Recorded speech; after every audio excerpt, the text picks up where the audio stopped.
Pernah gak sih kalian melihat seseorang yang melakukan kesalahan, tapi ketika ditegur, justru dia yang paling marah? Contohnya, misal pengendara motor naik ke trotoar, terus ada pejalan kaki yang negur, tapi malah dipelototin dan malah ditantang balik. Dan ada beberapa konten kreator juga kan yang melakukan aksi sosial, dia itu ibaratnya ingin menyadarkan lah orang-orang yang melakukan kesalahan ini, namun direspon dengan nggak masuk akal gitu. Jadi mereka yang melakukan kesalahan tapi mereka sendiri yang emosi dan marah, bahkan gak terima. Contoh lainnya adalah pengendara yang melawan arah. Ini sering banget nih kejadian. Bukannya minggir malah nyuruh orang lain buat ngalah. Contoh lainnya lagi yaitu seperti motor masuk jalur sepeda. Sempat viral kan waktu kemarin itu ada ojol ya yang dihadang sama konten kreator itu, dan malah akhirnya ujung-ujungnya ribut. Bahkan yang lebih parahnya lagi ada motor masuk jalur busway, dan ini sangat-sangat sering terjadi. Dan ketika diperingatkan, reaksinya itu bukan malu, bukan sadar diri, bukan berpikir gitu, tapi malah emosi. Bahkan dalam hal lain kita bisa temuin contohnya, misal ketika sedang mengantri sesuatu, ada orang yang menyelak antrian panjang, padahal mereka tahu itu tuh hal yang salah, tapi mereka tetap melakukan gitu. Lalu ketika diprotes, justru merasa paling tersinggung. Mereka ngerasa nggak terima dengan apa yang direspon oleh orang lain terhadap kesalahan mereka sendiri. Fenomena ini sangat-sangat menarik bagi gue pribadi, karena secara logika, orang yang salah seharusnya merasa bersalah. Orang yang salah itu seharusnya mengakui kesalahannya, dan minimal banget mereka malu telah melakukan kesalahan. Tapi kenapa nih? Justru banyak, ya gue bilang banyak orang yang menjadi defensif, denial, bahkan agresif ketika kesalahannya terlihat atau terekspos, ya bahkan mereka sendiri yang ekspos gitu kan. Mungkin masalahnya bukan sekedar soal aturan, tapi soal psikologi manusia ketika egonya, ya ego merasa terancam. Mari kita bahas. Mekanisme pertahanan diri, denial dan defensif. Dalam psikologi, manusia punya mekanisme pertahanan diri atau defense mechanism.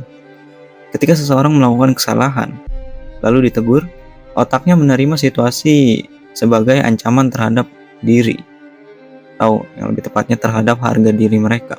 Akibatnya muncul nih reaksi otomatis, menyangkal, mencari pembenaran, menyerang balik, atau yang sesimpelnya marah, meluapkan emosi.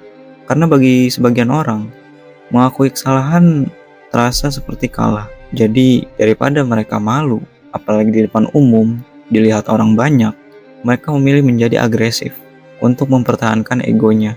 Karena mereka merasa kalah ketika mereka mengakui kesalahannya, dan ketika mereka merasa malu daripada mereka terekspos, apalagi malunya dilihat banyak orang. Jadi mereka lebih memilih untuk denial dan juga defensif, bahkan agresif. Yang selanjutnya adalah mentalitas yang penting gue dulu. Fenomena ini juga berkaitan dengan budaya individualisme yang salah arah. Contohnya yang gue bilang di awal, menyerobot antrian karena merasa terburu-buru dan bahkan diwajarkan oleh beberapa orang yang unik, tanda kutip, melawan arah demi mempersingkat jalan, yang bahkan itu membahayakan bukan dirinya sendiri, bahkan membahayakan orang lain. Parkir sembarangan asal dekat dengan tujuan, dan juga membuang sampah dari kendaraan karena males buat nyari tempat sampah. Semua punya pola yang sama. Kepentingan pribadi lebih penting daripada ketertiban bersama. Dan ketika ditegur, mereka merasa terganggu karena ada orang lain yang menghalangi kenyamanan mereka. Seolah-olah mereka tuh terganggu hidupnya. Seolah-olah mereka hanya hidup sendiri gitu. Mereka bodo amat sama orang lain. Simpelnya kayak gitu. Selanjutnya adalah efek malu yang berubah jadi marah. Kenapa ini bisa terjadi? Secara psikologi, rasa malu sering berubah menjadi kemarahan. Saat seseorang ditegur di depan umum, apalagi disaksikan banyak orang, muncul perasaan dipermalukan, muncul perasaan gak terima, dan muncul perasaan yang menganggap diri mereka itu dihina. Masalahnya, gak semua orang mampu mengelola rasa malu dengan cara dewasa.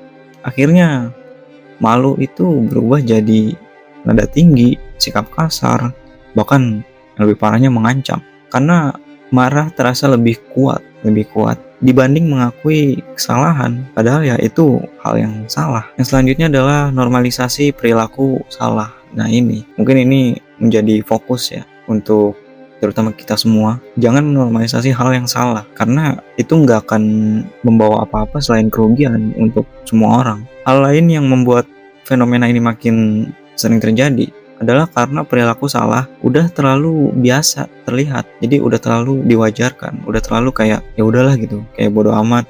Padahal ya itu hal yang salah, nggak seharusnya itu dibenarkan, bahkan sebuah kesalahan atau sebuah hal yang salah itu nggak seharusnya dibiarkan begitu aja atau dibodoh amatkan gitu. Contohnya ya tadi, motor di trotoar dianggap normal saat macet, lawan arah dianggap solusi cepat, nolak antrean dianggap pintar cari celah. Ini aneh.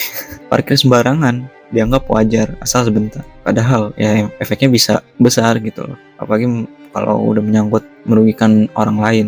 Ketika perilaku salah terlalu sering dilakukan bersama-sama, orang mulai kehilangan nih rasa bersalahnya. Orang-orang tuh mulai kayak nggak peduli, dan ketika ditegur mereka justru ngerasa kenapa cuma gua yang ditegur gitu, yang lain juga begitu, yang lain juga ngelakuin hal yang sama, yang lain ngelakuin kesalahan yang sama, tapi mereka baik-baik aja, kenapa gua doang.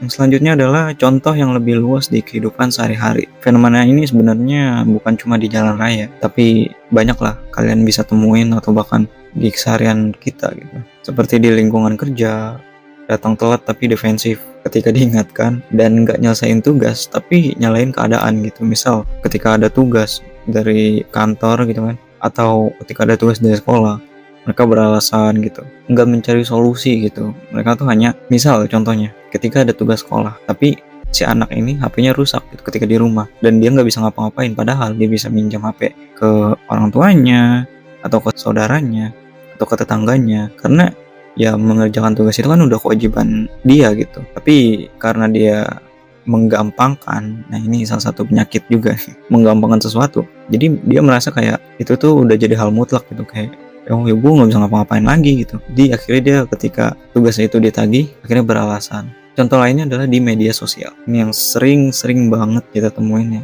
dan gue pribadi temuin, menyebarkan informasi yang salah atau hoax. Ya ini udah nggak aneh lah ya, udah banyak lah di luar sana. Lalu ketika dikoreksi malah nyerang balik. Banyak kan nih kayak gini gitu, misal oh ini nggak benar nih beritanya, atau ini hoax nih, terus sumbernya dari mana ditanya gitu, bla bla bla.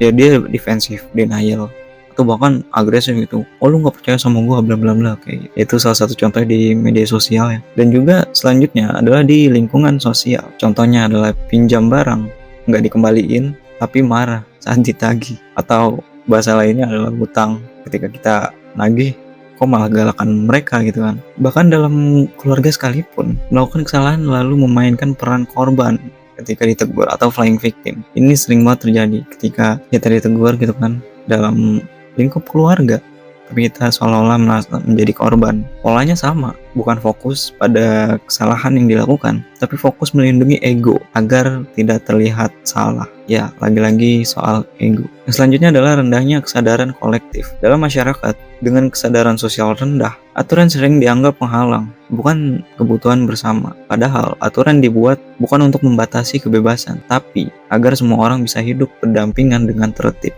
Namun ketika empati sosial rendah, orang hanya berpikir selama menguntungkan gue, kenapa enggak? Selama itu gue bisa ngambil keuntungan dari situ, ya gue gak peduli sama orang lain. Dan dari pola pikir seperti itu lahir kebiasaan melanggar tanpa rasa bersalah. Dan yang terakhir dari gue adalah pada akhirnya fenomena orang yang salah tapi malah lebih galak. Ini bukan sekadar soal emosi, ini adalah campuran antara ego, rasa malu, kebiasaan, dan rendahnya kesadaran sosial. Karena mengakui kesalahan membutuhkan sesuatu yang gak semua orang punya, yaitu kedewasaan. Butuh keberanian untuk berkata, ya gue salah, sorry, gue udah ngelakuin ini, kesalahan, gue sadar diri. Gak semua orang bisa kayak gitu, dan kita sepakat soal itu di zaman sekarang. Dan mungkin itu sebabnya di dunia sekarang orang yang bisa meminta maaf dengan tulus justru lebih langka daripada orang yang berani marah. Mungkin itu aja dari gua. Terima kasih yang udah nonton. Sampai bertemu di konten selanjutnya. Gue Alif Rahmat. Sampai jumpa.